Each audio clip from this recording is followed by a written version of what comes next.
I grew up in Monterey Park. I went to Repetto Elementary School and then Mark Keppel High. And I never fit in.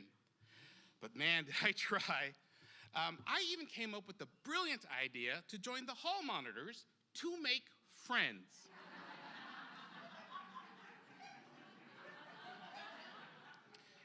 It didn't work. Mostly because I was a militant hall monitor.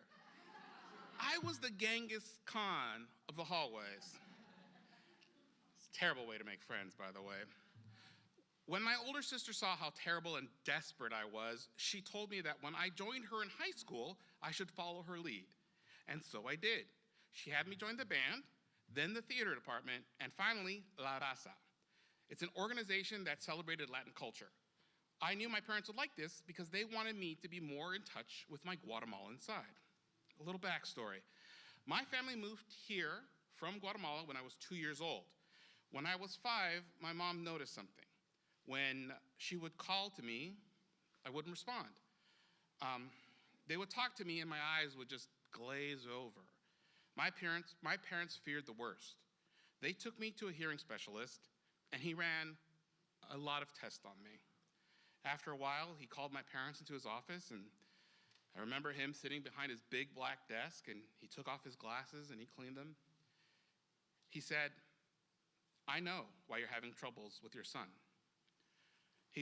I remember looking over at them and their face going white when they heard the doctor say that. And I remember very clearly when they reached over and grabbed each other's hands, bracing for the news. He took a breath and then he said, "Your son doesn't understand Spanish."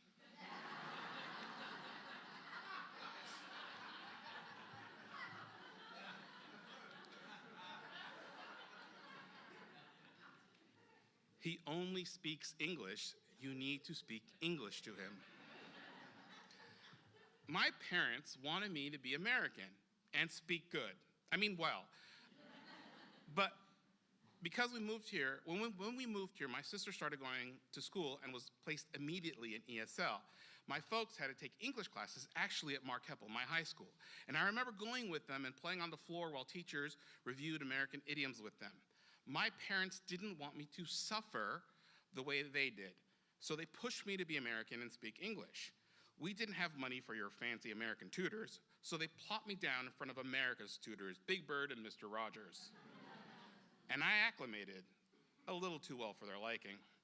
They wanted me to act Hispanic, but I was American. Like many immigrants, my parents moved to a city to be close to other Hispanic people. In the early 80s, Monterey Park was mostly Hispanic, but as I grew up, trying to fit in this city, it shifted from Hispanic populace to an Asian populace, and my parents' idea of cultural comfort in this city disappeared. The city didn't know who it was, which made going to a school that was also powering through growing pains very challenging. Having a mixed ethnic population was difficult for the teachers. I had one teacher, though, that would lament that the school was better off with just white children, like God intended. And she would tell us in class repeatedly. That casual racism never bothered me, but the air of a racial divide makes it hard to make friends because not a lot of kids had much in common with each other. I mean, sure, kids my age, growing up in the 80s, we watched the same cartoons and the TV shows because TV was really our only shared experience. But you have to remember, we wouldn't even say the same things when somebody sneezed. And I personally was stuck in a weird sort of limbo. I wasn't like any of the other kids. I mean, obviously I wasn't Chinese or Japanese or Korean, right? And the other Hispanic kids, they would call me a coconut because I was brown on the outside and white in the middle.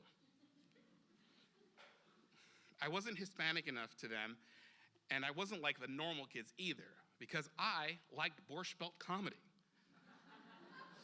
I got way too many references on the Golden Girls.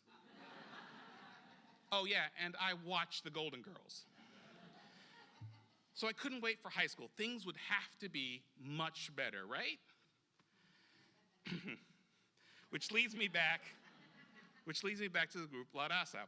We met during lunch and we would eat together. And by the time I got to high school, I hadn't really sat with anyone during lunch for years. And I normally opted to eat alone in the library because I hated how lonely it felt to sit at a big empty table built to hold 8 people. And as much as I didn't fit in with the La Raza kids, I stayed because being alone was hard. I mean, I wasn't really bullied in school. I was just invisible. And La Raza was happy to have me because of the color of my skin. As long as you were brown, you were welcome. When I was a sophomore, 2 things happened. One, one of my friends in La Raza got a girlfriend of Chinese descent. And then this guy named Raul joined the group. When my buddy got his girlfriend, she started coming to the meetings and offered to take notes. She would sit in the back next to my friend, just happy to be there, and she would help out. Raul did not think this was right. Raul thought the group was only for brown people, so he called a secret meeting. Raul wanted to kick out my friend's girlfriend. To my surprise, everyone else agreed.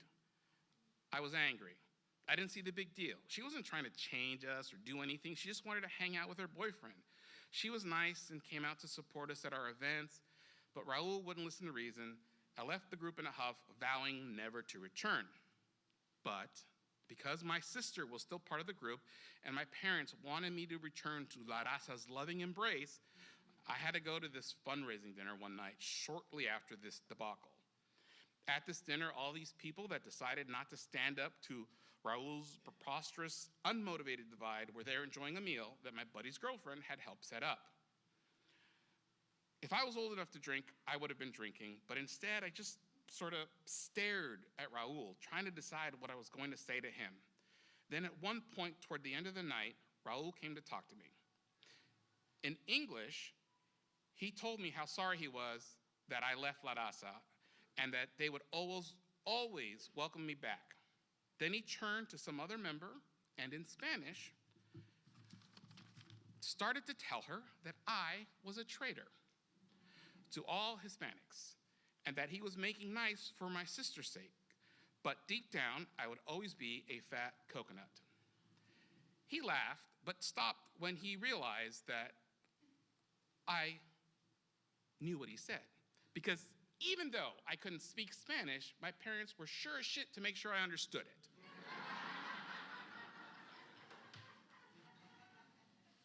And Raul did not know this at all. He tried to backtrack in English, obviously, and apologized, but I raised my hand, I told him to stop.